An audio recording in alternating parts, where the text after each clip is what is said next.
What is going on, Oilers Nation? My name is Zach Lang. I am the Oilers Nation news director and senior columnist. I am joined here by Woz and Cam Lewis, also known as Coomsy. Today, we are doing a mid-season tier list, ranking all of the Oilers players who are the regulars in the lineup right now, seeing where they slot in. Coomsy, we've got 5 different rankings for these Oilers players.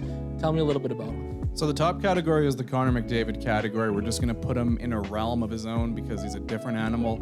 The S tier means you're elite. These are the best players in the team, the ones who are performing consistently. And then at the bottom, we have as expected. That's pretty self-explanatory. You're a decent player doing exactly what you're supposed to be doing. And then mid is kind of our section where players aren't really doing the best. They're not scoring goals, they're injured, X, Y, and Z, that kind of thing. And then we've given ourselves a middle category that we've described as oily, which maybe it means you're not quite good enough to be in the elites, but you're doing better than you're expected. It's just kind of our miscellaneous category. It's kind of based on vibes. Lots of players that have good vibes will show up in this category. All about the vibes here at Oilers Nation. Speaking of vibes, I'm going to be kicking it off with the most vibey of them all, Connor McDavid. Ladies and gentlemen, he is having a tremendous season this year. He's on pace for 150 points. He has a legitimate shot at 70 goals this year, which is absolutely incredible to see. He truly is in a tier of his own, not only on this team, but in the NHL as a whole. There really is no player quite like Connor McDavid. And, we talked about this the other day, guys, when we kind of were like, well, McDavid, we could almost put him in the as expected tier because he's being tremendous as expected. But, the way that he's producing these points and providing offense to this club really was far and away from what we really expected from him this season. This is true. He's, on pace to have like a mid-90s Mario Lemieux season in the 2020s, in the age where scoring is down significantly. I mean, as optimistic as you could have been coming into the season about what his production looked like, I don't think anyone realistically actually would have seen this coming. It's honestly kind of funny to look back too, and we're 5-6 years removed from him hitting 100 points in the final game of the season against the Canucks, and we're thinking, wow, 100 points in a season, that's incredible. He's going to blow past that in mid-February. Yeah, absolutely. It's really incredible to see what he's doing. Speaking of players who are having tremendous years, you got Ryan Nugent-Hopkins, Cam. Where do you think he slots in on this tier list for you this year? This is a pretty easy one. Nugent-Hopkins obviously fits into the S tier. He's been one of the Oilers' best guys this year. Good center when he has to be, good winger when he has to be as well. He's got 60 points through 50 games. He's going to shatter his career high of 69 points, which was a very nice season. But we could see Ryan Nugent-Hopkins for the first time in his career eclipse 80 points. Maybe he touches 90. Who knows? It's pretty incredible to finally see him come through and have a huge season offensively like this. Yeah, it's great. We've gotten tastes of it in the last couple of years here, but this truly is a career season for Ryan Nugent-Hopkins, making that contract look really good. Speaking of players on good contracts, Woz, you got Evander Kane. Where is he going in on your tier list? I think he's got to go in as expected. He's played 18 games this year. Unfortunately, he suffered that horrific injury against Tampa Bay, and it was unlikely. We weren't really sure if we were going to see him until March, and he came back sooner than expected. So good on him. But scoring 6 goals, 8 assists, I'm pretty sure. So I'd say Evander Kane has definitely been as expected so far. And the question now will be, can he score 15 or 20 goals? I think that'd be a pretty still successful year for Evander Kane. Yeah, I think so for sure. Taking a look at his season right now, 6 goals and 14 points in 18 games. Next up on the list is going to be Philip Broberg. He is my player next up on this tier list. And for me, I actually think I'm going to slide him into the oily tier right now. The first player today to land in that selection. Now look, Philip Broberg came in this year with pretty minimal expectations. In the truth of it, there was some thought of, hey, maybe this guy can play top 4 minutes for us this year. If that could happen, that'd be tremendous. But he's really slid into this bottom pairing role alongside Evan Bouchard, and they've been really, really good together. Now, granted, they are playing sheltered minutes against lesser competition, but they're dominating the play that's out there, and I don't really care who they're playing up against or who anybody plays up against. I want to see players succeeding. I want to see them dominating the shot attempts, the goal share, the expected goal share. That's what these guys have been able to do. So for me, Philip Broberg, he's not quite elite this season or anything like that, but I think when we talk about vibes, I mean, Philip Broberg, he's been pretty vibey this year. I've been really impressed with his play. Yeah, it kind of looks like what we've seen is a few years ago there was a hope that the 2 first-round picks, Evan Bouchard and Philip Broberg, could kind of be Edmonton's top pairing on the blue line of the future, maybe the two defenders that take over that role from Oscar Klefbom and Adam Larsson. Of course, Klefbom's career comes to an end prematurely because of the injury. Larsson leaves for Seattle at the expansion draft. So they've been kind of thrown into these roles a little bit quicker than expected. And now we're kind of finally seeing the beginning of what could be a very good pairing for years to come. Absolutely. Going to be really exciting to see what the future holds. Another guy who's got a really bright future here in Edmonton, Coombsy, Stuart Skinner, number 74, the goaltender, the mustachioed man. What do you think about the year he's having so far? It's been such a long time since the Oilers drafted and developed a goalie internally. They had two in the 80s right off the hop. It was Andy Moog, and then there was Hall of Famer Grant Fuhr, and then throughout the 90s, it was pretty much nothing. In the 2000s, you had Devin Dubnyk. He was decent to start things off on a terrible Oilers team, but then he really hit his stride when he left. And now finally here we are in the 2020s, and Stuart Skinner, a local kid, comes through and has pretty much honestly saved the Oilers season early on. Like, we know Connor McDavid's obviously the MVP of the season. He's going to win the Hart Trophy, but for the non-McDavid players, Stuart Skinner's the MVP. Jack Campbell had a really difficult start to the season. Stuart Skinner's put up a .914 save percentage, and things could have gotten ugly in November and December if not for the play of Stuart Skinner. So I throw him into the S tier very easily. And I think that's understandable, just considering like we've had seasons here at Edmonton where Connor McDavid and Leon Draisaitl do their thing, but they still miss the playoffs, right? We've had that happen before. And in a year where Connor McDavid's gone supernova to the max, which is still unbelievable, it's like, is there another MVP not named Leon Draisaitl or Connor McDavid on the team? It's got to be Stuart Skinner, right? Undoubtedly. Yeah, I think so for sure. I think you could even make the argument that he might be the MVP over McDavid because of how important he's been as the goaltender. McDavid can score as many points as he wants, and he can do that, right? You need somebody in net that can stop the puck, and Skinner's done a great job. Moving on the list now was Vincent Deshairnes. He's drawn into the Oilers lineup as of late. Big Vinny D has really helped to stabilize things on the Oilers' back end lately. Where does he slide in for you? The seaweed man himself has got to go into the Oily tier. He's only been good vibes since coming in. I think the Oilers are 7-0-1 with him in the lineup. He's just been a nice presence, a great addition, just basically based on his size. Not only that, I think he's got some good hockey IQ behind him. He makes some good decisions with the puck, shooting on net. He's got that long shaft of his that's a big threat to the opposition. I'm just saying, if I saw that being swung around me, I'm standing by. So I'm gonna put Vinny D in the oily category. He's 6'7". He's the big man. Yeah. The nicest thing about Deshairnes for me is the fact that there was all this talk earlier in the season. Oh, the Oilers might go ahead and trade their first round pick for a Joel Edmondson or someone like that because they so badly need a shutdown, penalty killing, make life hard for the opponents in front of the net D-man. And then Deshairnes comes out of nowhere and he's that guy. So he just fills that need internally. You can trade the first round pick for something better. And also he's 26 years old. He was a 7th round pick in 2016. You love to, see stories like that. It shows that, never give up on your NHL dream. It's always possible if you put the work in. And he's just been, nice. It's been a great emergence, honestly. Yeah, it really has. A great story, Vincent Deshairnes is. Moving down the list, I got Ryan McLeod, and Ryan McLeod's going to slide into the as expected category for me here today. Now, I really like Ryan McLeod as a player. He's got great speed. He's a very, very smart hockey player. Always seems to know where to be in the right situations. The offense hasn't quite come for him this year. I think that's something we're starting to see change a little bit here as the season goes on. Of course, he was injured, missed part of the season earlier with that ankle injury. I think he had a high ankle sprain or something of the ilk. So he's starting to find his stride, and I think he's going to be a really important player for this team down the stretch.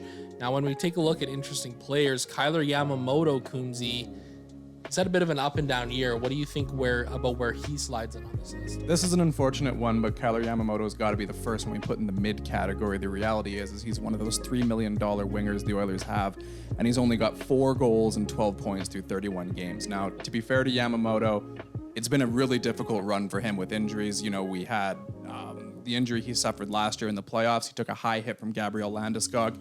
It hasn't been confirmed, but there's a pretty reasonable bet that that's a concussion, and that's what he's been dealing with this season. Again, that's just my speculation, but I don't blame him for the difficult season he's had, but the reality is that's where Kailer Yamamoto is this year.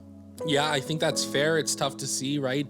These injuries can be scary, and He can come off the LTIR on February 12th. It's going to be interesting to see if he's even ready to play. I know he's gotten some practices in. Moving down the list, Woz. You got Dylan Holloway, the rookie. What do you think about his first season in the bigs? Yeah, this one's it's difficult because I think the expectations for Dylan Holloway were pretty high, especially after the preseason he had. He had an incredible game against the Vancouver Canucks in the preseason. People were saying, "Oh, this guy could be a Calder favorite," right? And it hasn't panned out that way. But then again, I think he's been as expected.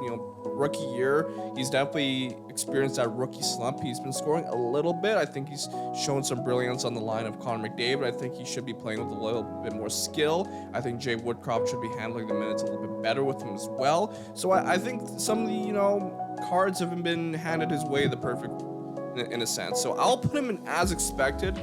I don't think it'd be too fair to put him in mid. So he's somewhere in between, but I'll put him in as expected. And I think we're only going to see more of Dylan Holloway down the stretch. Yeah, I think that's fair to say. Going to be really interesting to see the way they utilize him the rest of the year.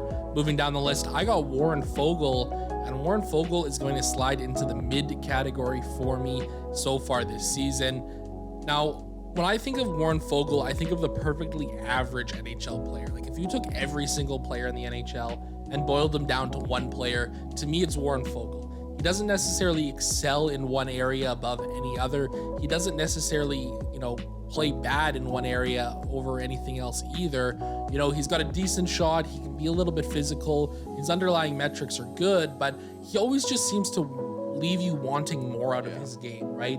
It feels like there could really be a player there. He's produced some points in the past, but he's kind of struggled to see that happen here in Edmonton. $2.75 million cap hit. He's a guy who could very well be traded in the next month or so here. Yeah, that wouldn't be all that shocking. I mean, the reality is there was 3 wingers, and we'll touch on the third one pretty soon here, that the Oilers thought they were going to get more goals out of. It hasn't happened yet. Hopefully it happens in the second half. Absolutely. Speaking of players who could use a big second half, you got the other goaltender, Coombsy, Jack Campbell. As you kind of mentioned earlier, a bit of a rocky start to his time at Edmonton. What do you think about the way things have transpired for him? Well, I kind of touched on this when I talked about Skinner, and a big reason why the Skinner is in the S category is because Jack Campbell's been mid. He signed the $25 million contract in the offseason to be Edmonton's number 1 guy. Everybody thought, hey, look, here we finally have our goalie, but it's been a rough ride for him so far. But the positive thing is that recently his play in January has been quite good. So we have to hope this is the beginning of one of those Jack Campbell hot streaks. He had those when he was with the Kings and when he was with the Leafs. He has stretches where he goes 2 months and he's unbeatable. The Oilers hope that's what's happening down the stretch, but the reality is that through 25 games, his first 25 as an Oiler, it's an .887 save percentage. That's mid. And I think, based on Campbell's play is the reason why Stuart Skinner is the MVP, not named Connor McDavid, right? Like Stuart Skinner had to step up and take advantage of the opportunity he had because of Jack Campbell's poor play. And, I like Jack Campbell. I think he's definitely played a lot better in January. His equipment change has probably maybe made a difference. So it'll be interesting to see how he does in February and down the rest of the season. Yeah, going to be a big storyline to follow for the Edmonton Oilers the rest of the way.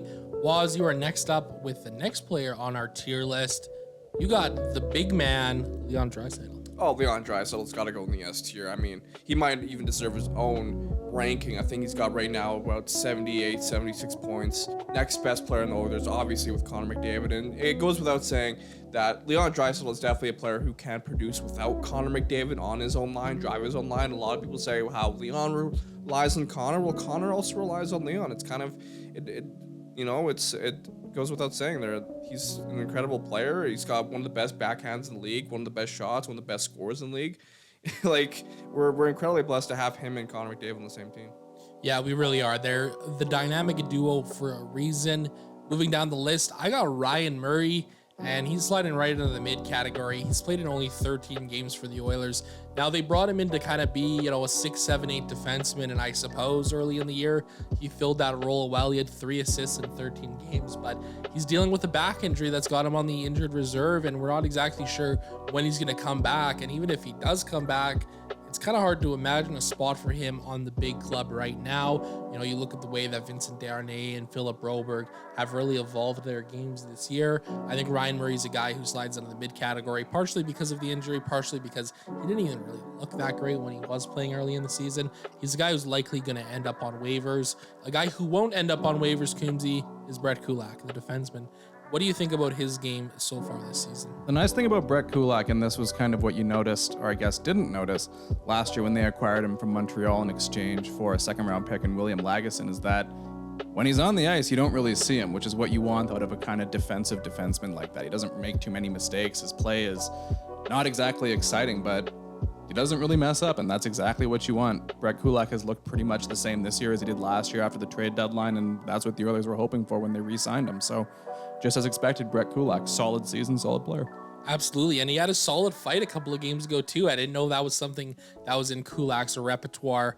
Woz moving down the list. You got Mattias Janmark, number 26 on the ice, number 1 in our hearts. What do you think about Janmark's season so far? Oh, he's been pretty mid. I mean, honestly, I haven't really noticed what he's done. He's gone top 6 minutes, but besides that, I don't really know what he's provided in the top 6. He's scored 1 goal, 2 goals. I don't even know how many goals he's scored, honestly. He's been pretty mid. Like, you know, we talk about some of the wingers here, Kailer Yamamoto, yes, Puljujarvi, we'll get to later, and Foegele. Mattias Janmark's in that mix. Yeah, it's been mid. I don't really notice him, but apparently he's good in the room. He's friends with Klim Kostin or something. Well, the other positive thing is, so he gets sent down at the beginning of the season because of the cap crunch, and then Evander Kane goes on the LTIR, so he gets his chance. And the thing that he provided that was kind of nice is the Oilers were struggling big time on the penalty kill, and Janmark's a decent penalty killer. That's kind of what he does for the team, but the offense isn't really there given the minutes he's been given. Yeah, that's fair too. You know, it's interesting to see the fact that he's gotten so much runway in the Oilers' middle 6 this season. I think that's a pretty good spot for him. Moving down the list, I got Darnell Nurse, and Darnell Nurse is going to be the second player I'm sliding into the oily category so far this season. Darnell Nurse has had quite an up and down year, to say the least. He really struggled early on in the season, but I really feel like his game has kind of settled down the further that this season's gone on, especially in the month of January here. I think he's looking, you know, a lot closer to the old Darnell Nurse that we know. You know, he's got that massive $9.25 million contract, but really we can't fault him for that, right? You know, there's some warts in his game still. You know, there's some moments where you say, what are you thinking, Darnell? There's some unforced icings, but in the same breath, he's the Oilers' number 1 defenseman. Is he playing a little bit too much? Yeah, probably, but the team doesn't really have anybody that can soak up some of those minutes right now. I think Darnell Nurse is a guy who's going to have a strong second half of the season, even if it's been a bit of a rocky road for him so far this year. Yeah, the reality for Nurse too is I think you might not like the contract, and as Zach said, I mean, you can't blame him for signing it. That's a Ken Holland thing. It was, you know, he signed him to the 2-year bridge deal that walked him right to free agency, and that's the kind of cash that a player that plays that amount of time on the blue line is going to command. But the thing with Nurse is that if he was gone for a period of time, if he was injured for, say, a month, and they had to try and replace him internally, you'd realize how much you miss him on the blue line.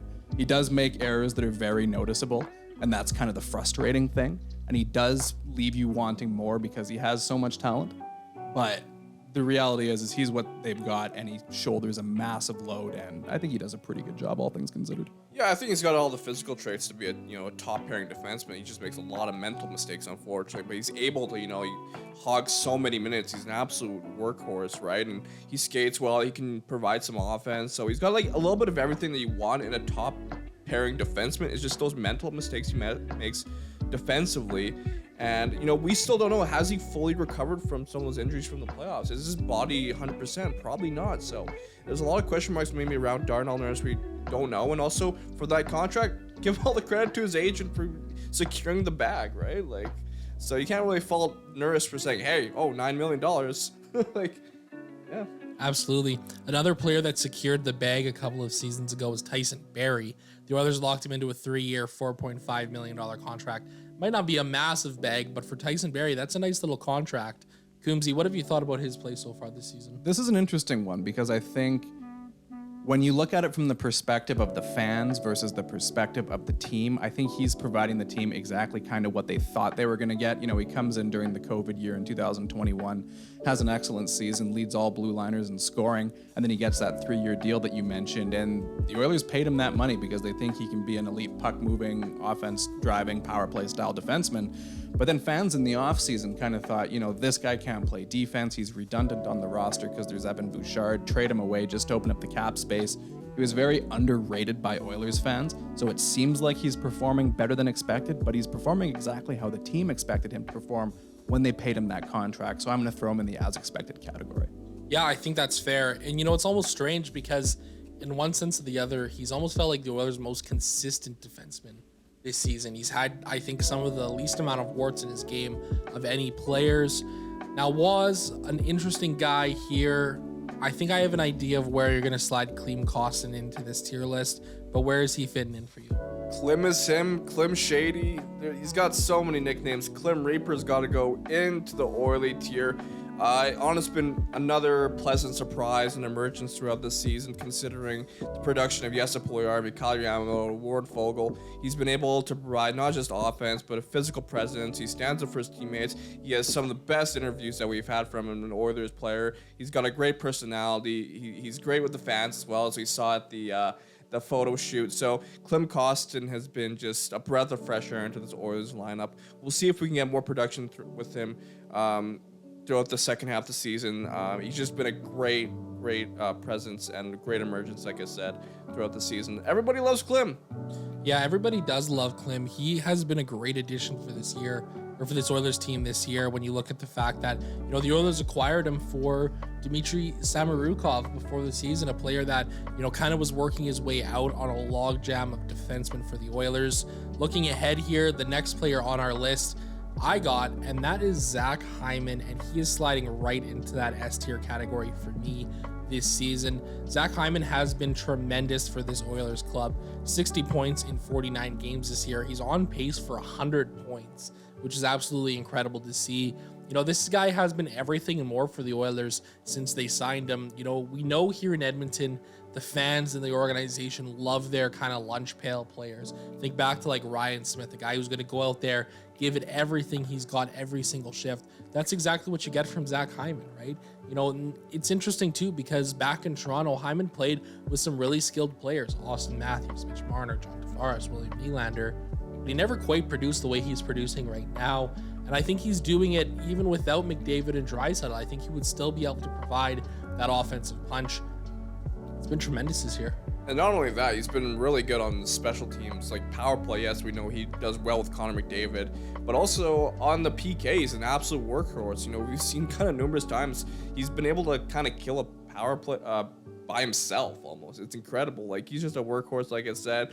Yes, he kind of benefits with playing with Connor McDavid, but then again, not some players haven't. So credit to Hyman for being that, you know, almost perfect winger for Connor McDavid. Yeah, it's true. It's not an easy thing to play with Connor McDavid out there. He thinks the game at such a fast pace and plays at such a fast pace. He really needs smart guys around him. Moving down the list, Cam, Devin Shore. What do you have to say about his season? I mean, the kind of weird one about this is, what are the expectations for Devin Shore? I think a lot of fans and followers and observers of the Oilers are kind of like, well, why is this guy signed to a contract? Why is he still around? What does he do?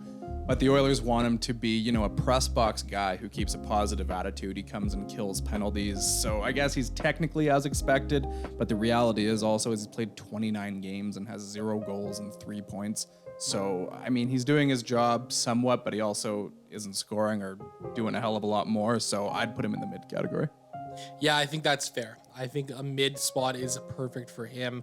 Moving down the list, Woz, Puljujarvi.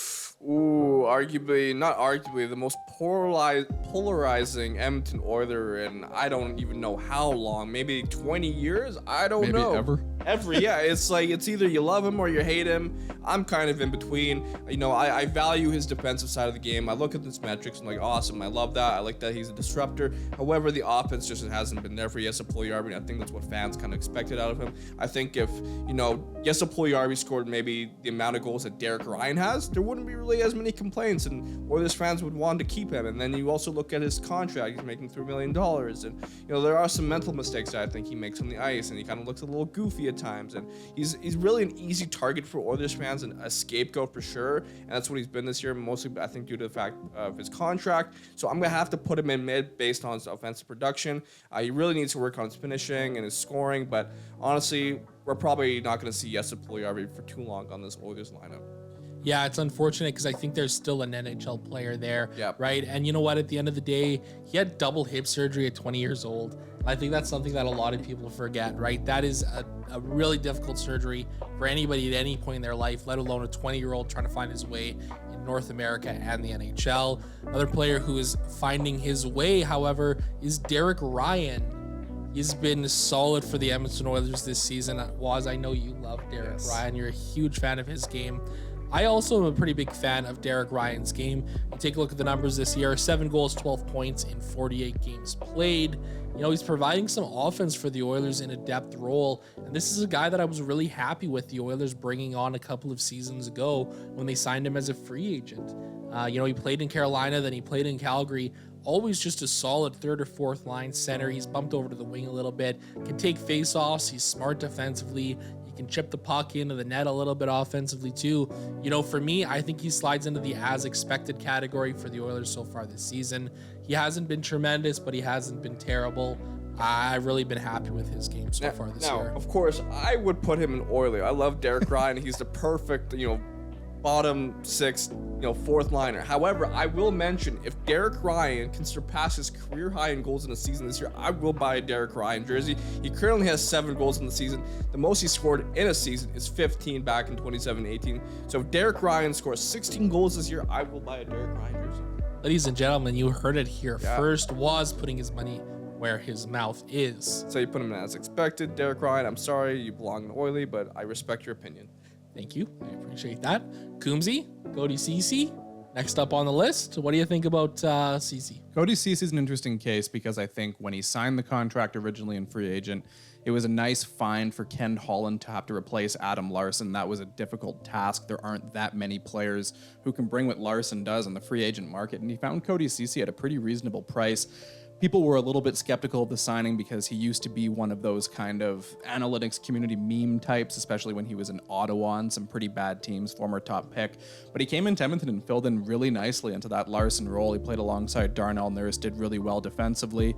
This year, I think he hasn't looked quite as good, but when you go with the contract that was signed 2 summers ago, he's played exactly as expected. The reality is he just raised expectations with a really good season last year. So I'm just going to keep him in as expected, even though he hasn't been quite as good this year. Yeah, I think that's fair. I mean, I'm not sure what the big expectations were for Cody Ceci. You know, we did have a career high in points last season. The offense hasn't quite come from this year, but I still think he's been an effective, you know, two-way defenseman, which is kind of all you can ask for from a guy like him. Was the last player that we have on the list, sans a couple of other depth pieces I'll be talking about quickly, is Evan Bouchard.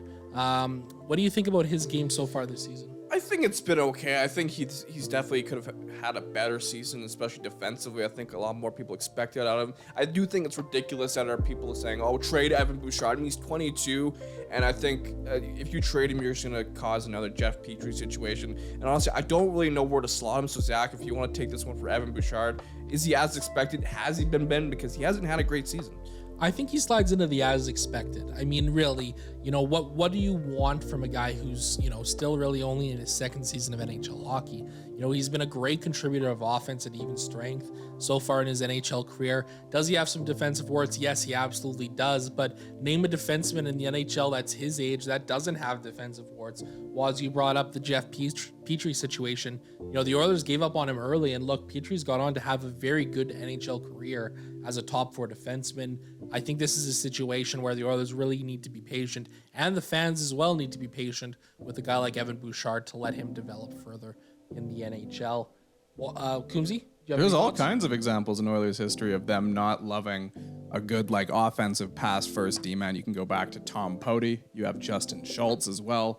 You know, it's a pretty standard thing in Oilers history for them to have a D-man who maybe isn't necessarily the best at clearing out the front of the net, and they hyper focus on that and then trade them away. Bouchard, for a 22-year-old blue liner, there ain't that many in the league who are doing as well as him. I mean, I think you should expect that there's ups and downs in a 22-year-old blue liner's game in the NHL. Yeah, and I like you bring up Justin Schultz. I don't think he was in a great situation in Edmonton. The expectations were so high on him, you know, coming out of college. And then, you know, they trade him, and he wins 2 Stanley Cups with the Pittsburgh Penguins, played a pretty important role with those teams, and, you know, they showed his value and the Oilers didn't. So it's like, what if we trade Evan Bouchard, he turns into this quality defenseman? Yeah, exactly. That's always the concern, right? You got to remember this is a guy that the Oilers drafted high. They've invested a lot of development time into him as well. There's 3 players that we also have on the tier list as well that we didn't quite get to. Marcus Niemelainen, James Hamlin, and Brad Malone. I think Marcus Niemelainen can slide into the mid category this year. He's played in 23 games for the Edmonton Oilers this season, but he's already been beaten out by Philip Broberg and Vincent Deshairnes. He's back in the American League. Yes, he's one of the most physical players to play in the NHL this year when you look at his hits per hour on the ice, but he's really struggled to find his way, I think, with his foot speed and his puck skills. He's kind of been beaten out for the job, and I'm not sure if he's going to have a great shot at getting back into the NHL anytime soon. Yeah, he impressed people when he came up last year because it was kind of a name you hadn't heard much about, someone they drafted in 2016 who then appears in 2021-22, and people were excited about him because he's, you know, he has the profile of that good penalty killing D-man that can hit guys, you know, make a lot of noise that way, but the one thing that we wanted to see this year was better work with the puck, better passing, and it just hasn't really happened. And I think Vincent Deshairnes has been everything that Oilers fans expected out of Marcus Niemelainen. And Marcus Niemelainen is still young, and I think, you know, Deshairnes is a shining example for a player like Niemelainen that it might take you a few more years to finally, you know, grab that NHL spot. Yeah, Deshairnes played only 7-8 games, and that's a small sample size, and we'll see how the next few months go for him in the NHL level, and hopefully he can stay at the top with the top club. But I like Niemelainen as well at the start of the year. I think I was a little wrong with him. I made a take on Twitter and I got kind of brutalized for it. It was like, oh, okay, I'm sorry, I was wrong with Niemelainen, but I do hope that we can see him as a steady defenseman for the Oilers in the future. Yeah, I think that's fair. 2 other quick names we have on the list, James Hamlin and Brad Malone. I think you can just put them in the as expected category. They've each played 10 games so far this season, and they've just been call-ups to kind of be depth guys who can slide in on a 4th line role if need be. Both of them are back down in the American Hockey League. I don't really think we need to go too in depth about these guys, but James Hamlin is a guy who could have a future with this club, Coombsy. He had a really strong preseason, right? Yeah, James Hyman looked fantastic during the rookie tournament and in the preseason. He's someone who kind of found his career late because he's undrafted free agent signing out of the WHL. And the thing that scouts liked about him when he was signed is the fact that he can play well defensively. He's an undersized guy who can score, but he plays 2 ways. He's fast, back checks well, forward checks well. He's someone who could fill in, you know, maybe as a 4th, 3rd line type that plays kind of a multi-dimensional style. I think the player that you're hoping for, like, big picture if everything pans out, is what Tampa Bay had with Yanni Gourde. Kind of a similar story. Small guy, really good in the major junior, goes to the ECHL and the AHL before reaching the NHL. That would be amazing if that happened, but that's a pretty huge ask. Just the fact that the Oilers have turned an undrafted free agent signing into someone who can fill into the NHL lineup, that's a win. I think that's fair. Ladies and gentlemen, thank you for tuning in to our first ever tier list. Drop a note down below in the comment section. Don't forget to like and subscribe as well. Let us know about what our tier list was. Is there anything you would change about it? And let us know if you want to see other tier lists. This is something we're thinking we might bring back throughout the rest of the season. And of course, head to OilersNation.com for more. That's right.